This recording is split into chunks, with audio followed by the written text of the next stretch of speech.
The Children's Bible, 2 Samuel 11 through 12. David and Bathsheba. It was the time when kings go forth to battle, and David sent Joab his general and his servants with him, and they destroyed the children of Ammon that besieged Rabbah. But David remained in Jerusalem. One evening he rose from his bed and walked on the roof of his palace. He saw a very beautiful woman, and sent to ask who she was. He was told, "She is Bathsheba, the daughter of Eliam, the wife of Uriah the Hittite." David fell in love with Bathsheba, and he sent to Joab, saying, "Send me Uriah the Hittite." So Joab sent Uriah to David, and when he came, the king asked how Joab and the army were, and how the war prospered.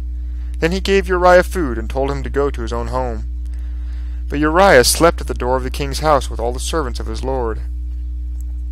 The next morning David asked why he had not gone to his own home.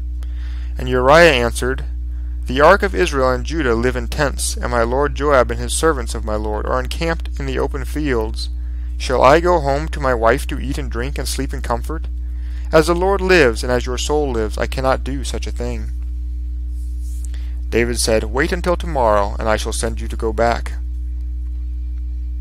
Then David wrote a letter to Joab, and sent it to him by the hand of Uriah. In it he said, "Set Uriah in the forefront of the hottest battle, and withdraw from him, so that he may be smitten and die." When Joab was besieging the city, he assigned Uriah to a place where the bravest defenders were. The men of the city came out and fought with Joab, and some of his soldiers were killed, and among them was Uriah the Hittite. When Bathsheba learned that Uriah was dead, she wept for him. But when the days of her mourning were past, David sent and fetched her to his house, and she became his wife, and bore him a son. But the thing that David had done displeased the Lord, and the Lord sent Nathan to David. Nathan came and said to him, "There were 2 men in one city, one rich and the other poor. The rich man had many flocks and herds, but the poor man had nothing except one little ewe lamb, which he had bought and reared, so that it grew up with him and all his children. It ate from his hand and drank from his cup, and he carried it in his arms, and it was like a daughter to him. And a traveler came to the rich man and asked for a meal.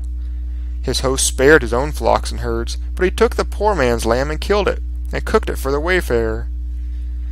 When David heard this, he was very angry, and he said to Nathan, "As the Lord lives, the man that has done this thing must surely die, and he must refund the value of the lamb 4 times over, because he did this thing and had no pity."